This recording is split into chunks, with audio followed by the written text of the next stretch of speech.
Assalamualaikum warahmatullahi wabarakatuh. Berjumpa lagi dengan saya, Ahmad Masudi, SPDI, Guru Pendidikan Agama Islam dan Budi Pekerti di SMPN 1 Jayakarta. Dalam pembahasan kali ini, kita akan membahas di kelas 8 semester 1, yaitu bab 1 tentang meyakini kitab-kitab Allah, mencintai Al-Quran.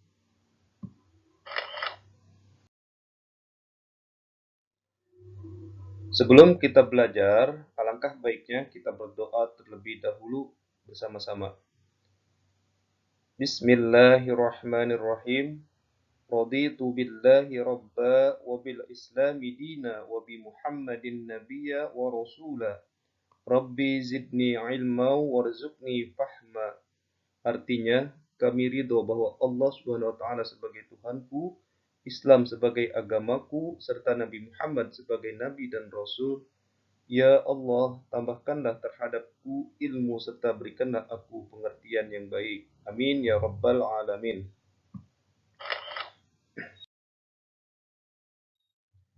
Sebelum kita berlanjut ke materi selanjutnya, yaitu mari kita renungkan.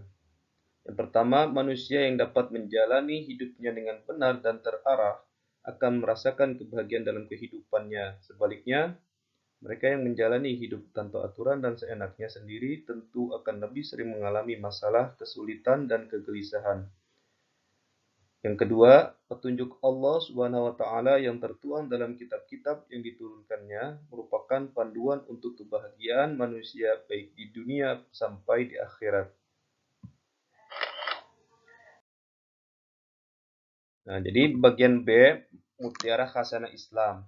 Nah, di sini kita akan membahas tentang yang pertama, pengertian iman kepada kitab-kitab Allah Subhanahu wa taala. Iman kepada kitab Allah Subhanahu wa taala berarti percaya dan yakin dengan sepenuh hati bahwa Allah Subhanahu wa taala telah menurunkan kitab-kitabnya kepada Rasul-Nya. Ajaran yang terdapat dalam kitab tersebut disampaikan kepada umat manusia sebagai pedoman hidup agar dapat meraih kebahagiaan baik di dunia maupun di akhirat. Dengan adanya kitab-kitab Allah, manusia dapat membedakan mana yang benar atau hak dan mana yang salah atau batil, mana yang bermanfaat dan mana yang mengandung mudarat atau keburukan. Firman Allah dalam Quran surah Al-Maidah ayat 16 yang berbunyi, Bismillahirrahmanirrahim. Yahdiya bihillahu manittaba'a ridwanahu subulas salami wa yukhrijuhum minadh dhulumati ilan nur bi'idnihi wa yahdihim ila siratim mustaqim. Artinya, dengan kitab itulah Allah memberi petunjuk kepada orang yang mengikuti keriduannya ke jalan keselamatan, dan dengan kitab itu pula Allah mengeluarkan orang itu dari gelap gulita kepada cahaya dengan izinnya dan menunjukkan ke jalan yang lurus. Quran Surah Al-Maidah ayat 16. Dalam bab ini kita akan membahas tentang kitab-kitab Allah, yaitu Taurat, Zabur, Injil, dan Al-Quran. Yang kedua, nama-nama kitab Allah SWT dan para rasul penerimanya. Yang pertama, ada kitab Taurat. Kitab Taurat ini diturunkan pada abad ke-12 sebelum Masehi. Kitab Taurat diwahyukan kepada Nabi Musa alaihissalam pada abad ke-12 sebelum Masehi. Nama Taurat berarti hukum atau syariat. Pada saat itu Nabi Musa alaihissalam diutus oleh Allah SWT untuk berdakwah kepada bangsa Bani Israel. Oleh karena itu, tepat sekali kalau kita meyakini bahwa kitab Taurat diperuntukkan sebagai pedoman dan petunjuk bagi kaum Bani Israel. Yang kedua, adapun bahasa yang digunakan dalam kitab Taurat adalah bahasa Ibrani. Quran Surah Al-Mu'minun ayat 49 yang menjelaskan tentang turunnya kitab Taurat kepada Bani Israel. Bismillahirrahmanirrahim. Walaqad atayna Musa al-kitaba la'allahum yahtadun. Artinya, dan sungguh telah kami anugerahi kepada Musa alaihissalam kitab Taurat agar mereka Bani Israel mendapat petunjuk. Quran Surah Al-Mu'minun ayat 49. Jadi kitab Taurat ini diturunkan pada abad ke-12 sebelum Masehi kepada Nabi Musa alaihissalam terhadap kaumnya yaitu Bani Israel dengan menggunakan bahasa Ibrani.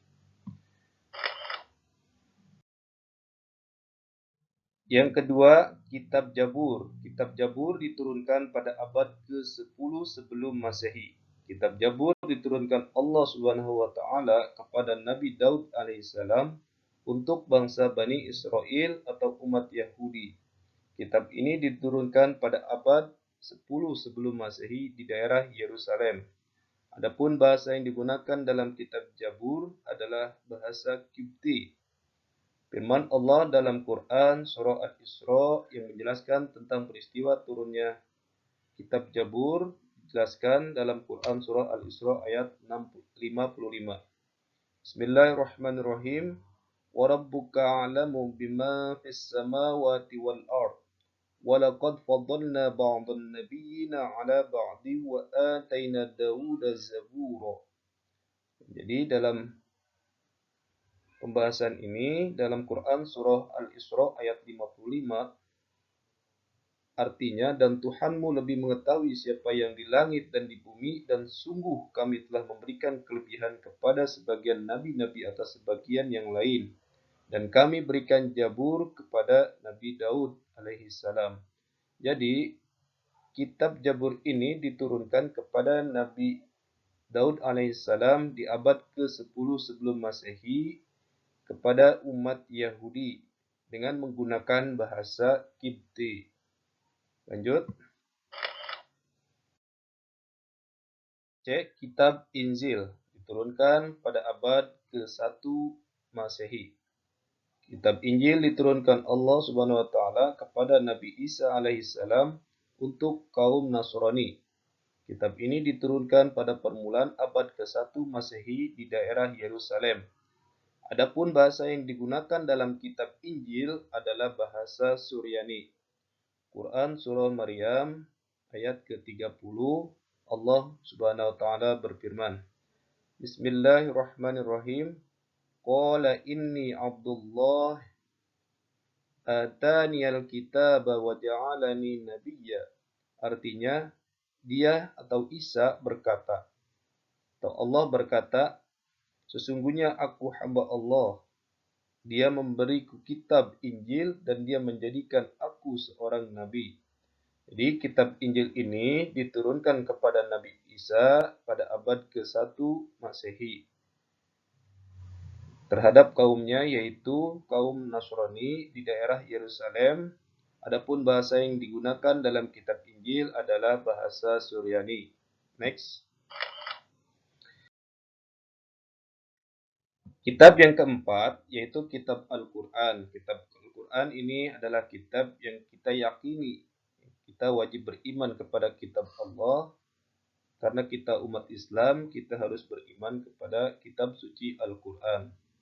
Kitab Al-Quran diturunkan pada abad ke-7 Masehi, sekitar 611 sampai 632 Masehi. Kitab Al-Quran diturunkan kepada Nabi Muhammad SAW saat wahyu pertama di Gua Hira. Quran Surah Al-Alaq 1-5. Iqra bismi rabbikal ladzi khalaq. Khalaqal insana min 'alaq. Iqra wa rabbukal akram. Alladzi 'allama bil qalam. 'allamal insana ma lam ya'lam.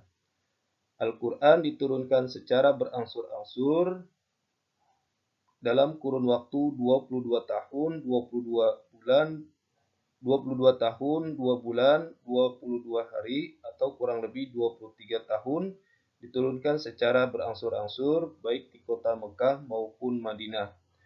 Kitab suci Al-Quran sebagai penyempurna, membenarkan kitab-kitab sebelumnya dan sebagai petunjuk bagi umat manusia. Quran Surah Ali Imran ayat 3 yang berbunyi, Bismillahirrahmanirrahim. Nazzala 'alaikal kitaba bil haqqi musaddiqan lima baina yadayhi wa anzala at-taurata wal injil. Artinya dia menurunkan kitab Al-Quran kepadamu Muhammad yang mengandung kebenaran, membenarkan kitab-kitab sebelumnya dan menurunkan Taurat dan Injil.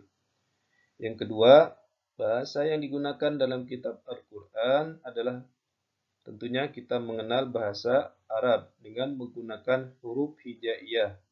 Alif, ba, ta, tha, jim, ha, kha, dal, dal, ra, zain, sin, shin, sad, dad, ta, dha, ain, aghin, fa, qaf, kaf, lam, mim, nun, waw, ha, lam alif, hamzah, ya. Itulah huruf hijaiyah. Allah Subhanahu wa taala telah menjamin kemudahan Al-Qur'an dan memeliharanya hingga hari kiamat. Quran surah Al-Hijr ayat 9. Lanjut. Adapun pokok-pokok ajaran kitab-kitab Allah, yang pertama kitab Taurat. Kitab Taurat mengajarkan kepada manusia perintah untuk mengesahkan Allah Subhanahu wa taala. Yang kedua, larangan menyembah patung berhala. Yang ketiga, larangan menyebut nama Allah Subhanahu wa taala dengan sia-sia. Perintah menyucikan hari Sabtu. Selanjutnya, perintah menghormati kedua orang tua. Larangan membunuh sesama manusia, larangan berbuat zina, larangan mencuri, larangan menjadi saksi palsu, larangan mengambil hak orang lain. Kitab Jabur, di sini belum ada pembahasan pokok-pokok ajarannya, mungkin sama dengan ajaran sebelumnya, yaitu kitab Taurat, yang sama mengajarkan kepada umat manusia untuk hal-hal kebaikan. Kitab Injil sama dengan Taurat. Yang pertama, perintah untuk kembali mengesahkan Allah SWT. Yang kedua, membenarkan keberadaan kitab Taurat. Yang ketiga, menghapus beberapa hukum dalam kitab Taurat yang tidak lagi sesuai dengan perkembangan zaman. Yang keempat, menjelaskan bahwa kelak akan datang kembali Rasul setelah Nabi Isa alaihissalam, yaitu Nabi Muhammad sallallahu alaihi wasallam. Di samping ada kitab Injil, penjelasan ini juga terdapat dalam kitab Taurat.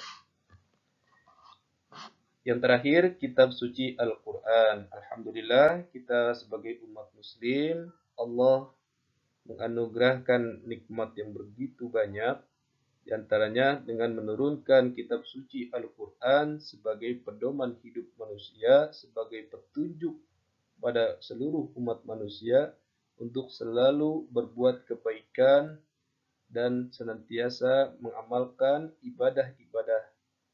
Nah, di dalam Al-Quran ini, adapun pokok-pokok ajarannya antara lain akidah atau keyakinan berkaitan tentang keimanan seseorang terhadap Allah, terhadap Rasulnya, terhadap kitab-kitabnya, hari kiamat, hari akhir, pada qada dan qadar. Yang kedua, akhlak, budi pekerti, yaitu berkaitan dengan pembinaan akhlak mulia dan menghindari akhlak tercela. Di sini kita diajarkan bagaimana kita memiliki akhlakul karimah yang baik terhadap sesama manusia atau hablum minan nas ataupun hubungannya dengan Allah, hablum minallah. Yang ketiga, ibadah. Ibadah yakni yang berkaitan dengan tata cara beribadah seperti sholat, zakat, dan ibadah yang lainnya. Dalam ibadah ini tentunya kita hubungan vertikal antara manusia dengan Sang Pencipta atau Allah Subhanahu wa taala atau hubungan hablum minallah. Jadi hubungan ibadah ini antara manusia dengan Allah Subhanahu wa taala. Yang keempat, di bidang muamalah, yakni berkaitan dengan tata cara berhubungan kepada sesama manusia, baik itu perdagangan, toleransi antar umat beragama, karena manusia itu adalah makhluk sosial yang saling membutuhkan pertolongan orang lain. Dan yang terakhir, yaitu tarikh atau sejarah, yaitu kisah orang-orang dan umat terdahulu yang diceritakan di dalam Al-Quran. Jadi sudah jelas di sini pokok-pokok ajaran yang terkandung dalam kitab-kitab Allah, baik kitab Taurat, Zabur, Injil, maupun Al-Quran. Mudah-mudahan kita dapat meyakini dan beriman kepada Allah pada Rasulnya, kepada kitab-kitab Allah, beriman kepada hari akhir dan hari kiamat, serta beriman kepada qada dan qadar.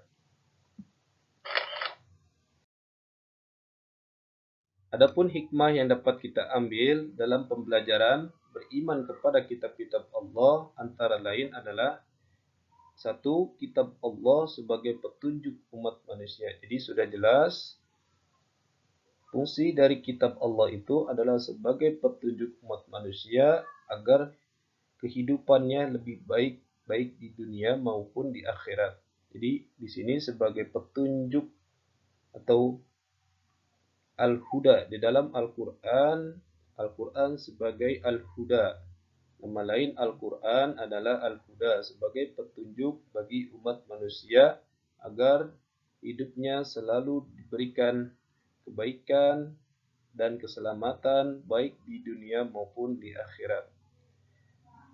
Hikmah yang kedua yaitu pedoman agar manusia tidak berselisih dalam menentukan kebenaran. Jadi kitab-kitab Allah ini juga sama mengatur tentang pedoman atau pegangan hidup manusia agar tidak berselisih, tidak bertengkar, tidak berkelahi dalam menentukan kebenaran. Jadi adanya hubungan baik antar sesama manusia, menjalin hidup rukun agar terciptanya persatuan dan kesatuan bangsa. Yang ketiga, memiliki sikap toleransi antar umat beragama, saling menghormati, saling menyayangi antar umat beragama sudah diatur di dalam kitab-kitab Allah tanpa adanya perselisihan, pertengkaran, dan saling menghormati antar umat agama lain. Lakum dinukum waliyadin, untukmu agamamu dan untukku agamaku. Jadi kita saling menghormati dan menghargai antar umat beragama meskipun berbeda agama. Yang keempat, manusia yang beriman dapat membedakan baik dan buruk. Jadi setelah kita mengimani kitab-kitab Allah, kita dapat membedakan mana hal yang baik dan buruk, mana yang halal dan haram, mana yang baik untuk kita atau mudarat untuk kita, sudah dijelaskan di dalam kitab suci Al-Quran. Jelas, Al-Quran itu sebagai pedoman hidup manusia untuk mengarahkan manusia ke arah kehidupan yang lebih baik, baik di dunia maupun di akhirat. Yang kelima, mensyukuri segala anugerah nikmat Allah SWT.